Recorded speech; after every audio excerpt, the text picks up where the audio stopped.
നമസ്കാരം, എല്ലാവർക്കും എൻ്റെ യൂട്യൂബ് ചാനലിലേക്ക് സ്വാഗതം. അപ്പോൾ ഇന്ന് ഞാൻ വന്നിട്ടുള്ള വീഡിയോ എന്ന് പറയുന്നത് മഴക്കാല രോഗങ്ങളും അതിനോടനുബന്ധപ്പെട്ട് നമ്മളിൽ കാണുന്ന കുറേ അസുഖങ്ങളെ പറ്റിയിട്ടുമാണ്. അപ്പോൾ മഴക്കാലം എന്ന് പറയുന്നത് നമ്മൾ ആയുർവേദത്തിൽ പറയുന്ന വർഷ ഋതു എന്നാണ്. ഒരു സൈഡിൽ നല്ല മഴ പെയ്തുകൊണ്ടിരിക്കുകയാണ്, ഇടയിൽ കുറച്ച് വെയിലും കുറച്ച് മഴയും വരും. വേറൊരു സൈഡിൽ നല്ല രീതിയിൽ പകർച്ചവ്യാധികൾ വർദ്ധിക്കുന്ന ഒരു സമയമാണ്.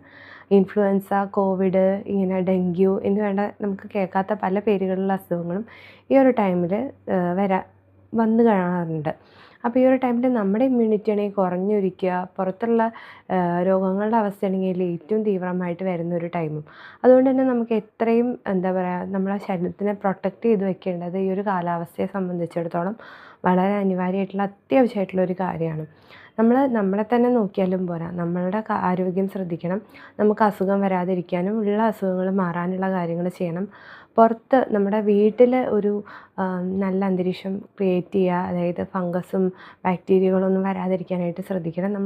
അതുമാത്രം പോരാ, പുറത്ത് നമ്മളെത്ര തന്നെ നോക്കിയാലും നമ്മളെ ചുറ്റുപാടും കൂടി ഒന്ന് നമ്മൾ കറക്റ്റായിട്ട് നിന്നാൽ മാത്രമാണ് നമുക്ക് അതിനുള്ളൊരു ബെനിഫിറ്റ് കിട്ടുള്ളൂ അല്ലേ.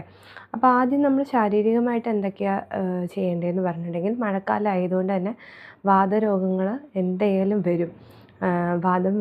വാദത്തിന് ഏറ്റവും ഇഷ്ടമുള്ളൊരു സമയമാണ് മഴക്കാലം. അതുകൊണ്ട് തന്നെ വാദത്തിന് സംബന്ധമായിട്ടുള്ള എന്തെങ്കിലും അസുഖങ്ങളുള്ളവരാണ് നിങ്ങളെന്നുണ്ടെങ്കിൽ ഇത് മാറ്റാനുള്ള കാര്യങ്ങൾ ചെയ്യുക. ഉദാഹരണത്തിന് കഷായങ്ങൾ ഒന്ന് നിർത്തി വെച്ചിരിക്കുകയാണെങ്കിൽ കഷായങ്ങൾ കുടിക്കാവുന്നതാണ്. ഇപ്പോൾ റുമറ്റോയ്ഡ് ആർത്രൈറ്റിസ് ആണെങ്കിലും ഓസ്റ്റിയോ ആർത്രൈറ്റിസ് ആണെങ്കിലും എന്ത് തരത്തിലുള്ള വാതരോഗമാണെങ്കിലും അതിനോട് നമുക്ക് ഈവൻ നിങ്ങൾ ഇംഗ്ലീഷ് മരുന്നുകൾ കഴിക്കുന്ന ആൾക്കാരാണെങ്കിൽ കൂടി സേഫായിട്ട് കഴിക്കാൻ പറ്റിയിട്ടുള്ള ആയുർവേദ കഷായങ്ങളുണ്ട്. അപ്പോൾ അത് തിരഞ്ഞെടുത്ത് കഴിക്കുക. പിന്നെ അതുപോലെ തന്നെ നമുക്ക് കാലിൽ സോക്സ് ഇട്ടിട്ട് കിടക്കാനായിട്ട് നോക്കുക. കാരണം ഈ ഒരു മഴക്കാലത്ത് പെട്ടെന്ന് നമുക്ക് തണുപ്പ് അടിച്ചിട്ട് പ്രശ്നം ഉണ്ടാവാൻ സാധ്യതയുണ്ട്. അതുപോലെ ചെറിയ കാര്യമാണ്, നേരം വൈകി കുളിക്കുന്ന സ്വഭാവക്കാരാണെങ്കിൽ അത് മാറ്റുക. കുഞ്ഞു കാര്യം, കാരണം ഈ ഒരു ടൈമിൽ നമുക്ക് ഇൻ കേസ് എന്തെങ്കിലും ഒരു അസുഖം വന്നു കഴിഞ്ഞാൽ അത് മാറി വരാനായിട്ട് ഒരുപാട് താമസമാണ്. കാര്യം ഓൾറെഡി നമ്മുടെ ഇമ്മ്യൂണിറ്റി ഒക്കെ ഭയങ്കര കുറവാണ്. അപ്പോൾ നമുക്ക് പെട്ടെന്ന് അസുഖം വരും, വന്ന അസുഖമായിട്ട് മാറിപ്പോവില്ല. അപ്പോൾ ഇങ്ങനത്തെ കുറച്ച് വളരെ നിസ്സാരമായിട്ടുള്ള കുറച്ച് കാര്യങ്ങളാണ്.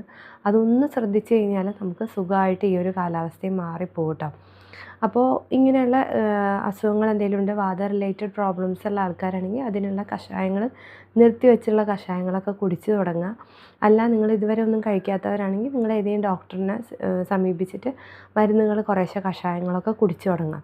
പിന്നെ അടുത്തൊരു കാര്യം എന്താണെന്ന് പറഞ്ഞിട്ടുണ്ടെങ്കിൽ, നമ്മൾ ഇടുന്ന ഡ്രസ്സാണ്. അതായത് നന്നായിട്ട് ഉണങ്ങിയ ഡ്രസ്സ് മാത്രം ഇടുക.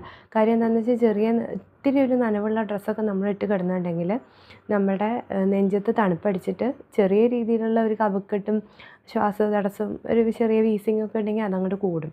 അതുകൊണ്ട് നല്ല ഡ്രൈ ആയിട്ടുള്ള ഡ്രസ്സുകൾ ഇടാനായിട്ട് പ്രത്യേകം ശ്രദ്ധിക്കണം. ഞാൻ ആദ്യം പറഞ്ഞ പോലെ നിസ്സാര കാര്യമാണ്, പക്ഷേ ശ്രദ്ധിക്കണം. പിന്നെ അതുപോലെ തന്നെ തലയിൽ കുളിച്ചതിന് ശേഷം രാസനാദിപ്പൊടി തിരുമ്മുക.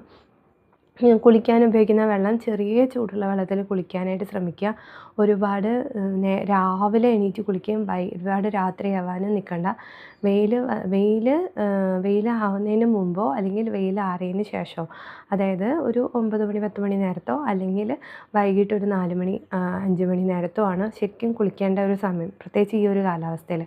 അതും ചൂടുള്ള വെള്ളം കൊണ്ട് കുളിക്കുക, സഹിക്കാൻ പറ്റുന്ന ചൂടുള്ള വെള്ളം കൊണ്ട് കുളിക്കുക. ഇനി ദേഹാസകലം വേദനയും പെയിനൊക്കെ ഉള്ള ആൾക്കാരാണെന്നുണ്ടെങ്കിൽ ദേഹത്ത് കഴുകുമ്പോൾ ആ വെള്ളത്തിൽ കുറച്ച് കല്ലുപ്പ് എന്തെങ്കിലും ഇട്ടിട്ട് ആ വെള്ളം കൊണ്ട് കഴുകുക. ഇനി നിങ്ങൾക്ക് പ്ലാവിൻ്റെ ഇലയൊക്കെ വീട്ടിലുണ്ടെങ്കിൽ എന്ത് ചെയ്യാമെന്ന് വെച്ചാൽ, പഴുത്ത പ്ലാവിൻ്റെ ഇലയൊക്കെ ഇട്ടിട്ട് തിളപ്പിച്ച വെള്ളം കൊണ്ട്, ഇപ്പോൾ ഇലയൊക്കെ ഇഷ്ടംപോലെ ഉണ്ടാവുമല്ലോ, ഈ ഒരു സമയത്ത് മേലൊഴിച്ച് കുളിക്കുന്നത് വളരെ നല്ല. പഴുത്ത പ്ലാവിൻ്റെ ഇല, പുഴുക്കുത്തോ കേടൊന്നുമില്ലാത്ത നല്ല പഴുത്ത പ്ലാവിൻ്റെ ഇല എടുത്തിട്ട് അതിട്ട് വെള്ളം തിളപ്പിച്ചിട്ട് അതുകൊണ്ട് നമുക്ക് മേല് കുളിക്കുന്നതും ഈ സമയത്ത് വാതരോഗങ്ങൾ വരാതിരിക്കാനായിട്ട് വളരെ നല്ലൊരു കാര്യമാണ്. അപ്പം ഇനി ഇതുപോലെ തന്നെ നമുക്ക് എന്തെങ്കിലും തരത്തിൽ പനിയോ അല്ലെങ്കിൽ വാതസംബന്ധമായ പ്രശ്നങ്ങളുള്ളവർക്ക് പനി കൂടപ്പിറപ്പാണ്. ചെറിയ ചൂടും പനിയും നീർക്കെട്ടൊക്കെ എപ്പോഴും ഉണ്ടാവും. അതല്ലാണ്ട് നിങ്ങൾക്കിപ്പോൾ എന്തെങ്കിലും പനിയൊക്കെ വന്നിട്ടുണ്ടെങ്കിൽ നിങ്ങൾക്ക് ചെയ്യാവുന്ന ഒരു കാര്യമാണ് ചിറ്റമൃത്. നമുക്ക് കടകളിലൊക്കെ കിട്ടും. അത് നന്നായിട്ട് ഇട്ട് വെള്ളം തിളപ്പിച്ചിട്ട് കഷായം പോലെ ആക്കി എടുക്കുക. അതായത് ഒരു പിടി ചിറ്റമൃതിൻ്റെ തണ്ട് നന്നായിട്ട് ചതച്ചതിന് ശേഷം അതൊരു 4 ഗ്ലാസ് വെള്ളത്തിൽ നമ്മളിട്ട് തിളപ്പിച്ച് അതൊരു 2 ഗ്ലാസ്സാക്കി വറ്റിച്ചിട്ട് നിങ്ങൾക്കത് 2 നേരമായിട്ട് ഓരോ ഗ്ലാസ് 2 നേരമായിട്ട് കുടിക്കുക. അപ്പോൾ ഇങ്ങനെ പറ്റാത്തവരാണ്, സമയം കിട്ടാത്തവരാണെന്നുണ്ടെങ്കിൽ അമൃതോത്തര കഷായം, അല്ലെങ്കിൽ നമുക്ക് കുടൂച്ചിയാദി കഷായം, ഇതൊക്കെ ചിറ്റമൃത് ചേർന്നിട്ടുള്ള കഷായമാണ്. ഇനിയിപ്പോൾ പ്രമേഹമൊന്നും ഇല്ലാത്തവരാണെങ്കിൽ അമൃതാരിഷ്ടം. അപ്പോൾ കഷായം ആകുമ്പോൾ ഭക്ഷണത്തിന് മുൻപ് കഴിക്കണം, അരിഷ്ടമാകുമ്പോൾ ഭക്ഷണത്തിന് ശേഷം കഴിക്കണം. ഇനി കുട്ടികൾക്കാണെങ്കിലും സ്കൂളിൽ പോകുന്ന കുട്ടികൾക്ക് എപ്പോഴും പനിയൊക്കെ വരാനുള്ളൊരു സാധ്യതയുണ്ടല്ലോ. അപ്പോൾ അങ്ങനെയുള്ള കുട്ടികൾക്ക് അമൃതാരിഷ്ടം അതവർ സന്തോഷത്തോടു കൂടെ കഴിക്കും, കഷായം കുടിക്കാതിരിക്കുകയുള്ളൂ. അപ്പോൾ അമൃതാരിഷ്ടം കൊടുക്കേണ്ടത് എങ്ങനെയാണെന്ന് പറഞ്ഞിട്ടുണ്ടെങ്കിൽ അവരുടെ പ്രായത്തിനനുസരിച്ചിട്ട് ചെറിയ അളവിൽ ഭക്ഷണം കഴിച്ചതിന് ശേഷം മാത്രം അരിഷ്ടം കൊടുക്കുക കേട്ടോ.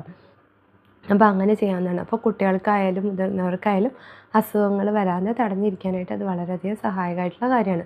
പിന്നെ വീട്ടിലാണെങ്കിലും ഞാൻ പറഞ്ഞു, വീഡിയോയുടെ ആദ്യത്തിൽ പറഞ്ഞു, വീട്ടിൽ നമ്മൾ കഴിക്കുന്ന ആഹാരങ്ങളൊക്കെ ചൂടുള്ള ആഹാരങ്ങൾ കഴിക്കുക, അധികഭാഗം പുറത്തുനിന്നുള്ള ആഹാരം കഴിക്കാതിരിക്കുക. കാര്യം എന്തെങ്കിലും കേസ് നമുക്ക് എന്തെങ്കിലും ഒരു ഇൻഫെക്ഷൻ വന്നാൽ അത് മാറിപ്പോകാനായിട്ട് ഒരുപാട് താമസമാണ്, വലിയവരുടെ കാര്യത്തിലായാലും കുട്ടികളുടെ കാര്യത്തിലായാലും. അതുകൊണ്ട് മാക്സിമം നമ്മൾ പ്രത്യേകിച്ച് ഈ വെള്ളമൊക്കെ, നാരങ്ങ വെള്ളം അല്ലെങ്കിൽ സംഭാരം, ഇതൊക്കെ നല്ലതാണ്. പക്ഷേ വീട്ടിലുണ്ടാക്കുകയാണെങ്കിൽ അത് നല്ലത്. കാരണം എങ്ങനെ പോയാലും പുറത്തുനിന്ന് കിട്ടുന്ന വെള്ളം എന്ന് പറയുമ്പോൾ അത് നമുക്കറിയില്ല അത് നല്ല നല്ല വെള്ളമാണോ എന്ന് അറിയില്ലല്ലോ. അതുകൊണ്ട് വെള്ളമൊക്കെ കുടിക്കുമ്പോൾ വളരെയധികം സൂക്ഷിക്കുക, പ്രത്യേകിച്ച് കുട്ടികൾക്കൊക്കെ കൊടുക്കുമ്പോൾ കേട്ടോ. അല്ലെങ്കിൽ എന്തെങ്കിലും അസുഖങ്ങളുള്ള ആൾക്കാരൊക്കെ ആണെങ്കിൽ കഴിക്കാതിരിക്കുക പുറത്തുനിന്ന് അധികം ഭാഗം, അതാണ് നല്ലത്.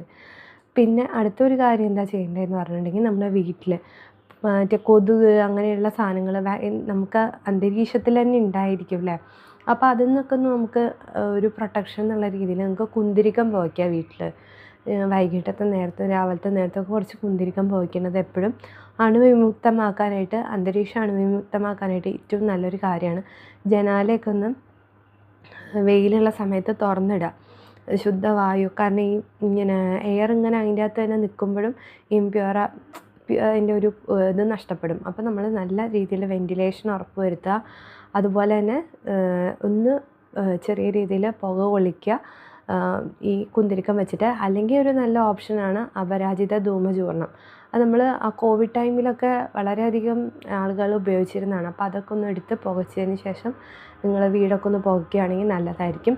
പിന്നെ പുറത്ത് നിങ്ങളുടെ വീട്ടുമുറ്റം പരിസരം വളരെ ക്ലീൻ ആണോ എന്ന് എപ്പോഴും നോക്കണം കേട്ടോ.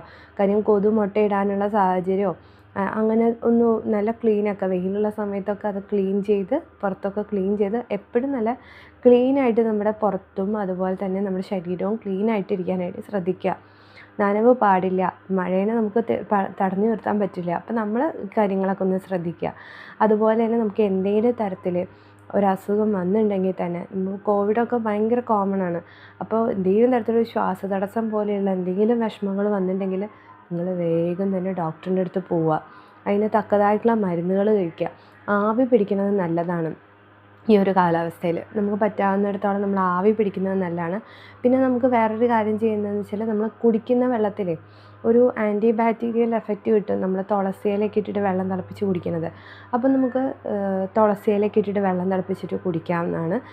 കുടിക്കാൻ ഉപയോഗിക്കുന്ന വെള്ളം അത് ഞാൻ ആദ്യം പറഞ്ഞ പോലെ തിളപ്പിച്ചാറിയ വെള്ളം തന്നെ ഉപയോഗിക്കുക. തിളപ്പിക്കുക എന്ന് പറഞ്ഞിട്ടുണ്ടെങ്കിൽ വെള്ളം തിളച്ചതിന് ശേഷം ഓഫ് ചെയ്തിട്ട് ഒരു 2-3 മിനിറ്റ് വെച്ചതിന് ശേഷം ഉള്ള വെള്ളം നമ്മൾക്ക് കുടിക്കാവുന്നതാണ്.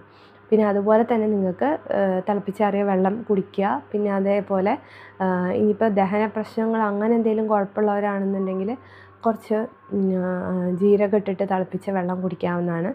അതുപോലെ കുറച്ച് പേര് ഞാൻ മുതിരയുടെ വീഡിയോ ചെയ്തപ്പോൾ അതിൽ കമൻറ്റിൽ ചോദിച്ചിരുന്നു എപ്പോഴും മുതിര കഴിക്കാൻ പറ്റുമെന്ന്. മുതിരയ്ക്ക് ഏറ്റവും നല്ല ടൈമാണ് ഈ സമയം. മുതിര ഇട്ടിട്ട് മുതിര നമുക്ക് എന്തെങ്കിലും രീതിയിൽ തോരനായിട്ടോ ഉപ്പേരിയായിട്ടോ ഒക്കെ കഴിക്കുന്നത് വളരെ നല്ലതാണ്. ചൂടോടുകൂടി കഞ്ഞിയും മുതിരയും അച്ചാറും ഒക്കെ കൂടി കഴിക്കാവുന്ന ഏറ്റവും നല്ലൊരു ടൈമാണ്. കാരണം മുതിര വാതത്തിനെ കുറയ്ക്കുന്ന ഒരു കാര്യമാണ്, അത് ചൂടാണ്. അതുകൊണ്ട് തന്നെ ശരീരം തണുത്തിരിക്കുന്ന സമയത്ത് മുതിര കഴിക്കുന്നത് എന്തായാലും ഗുണം ചെയ്യും. അപ്പോൾ എല്ലാവർക്കും എൻ്റെ വീഡിയോ ഇഷ്ടമായെന്ന് വിചാരിക്കുന്നു. ഇഷ്ടമാവുകയാണെങ്കിൽ തീർച്ചയായിട്ടും ലൈക്ക് ചെയ്യാം കേട്ടോ. Thank you.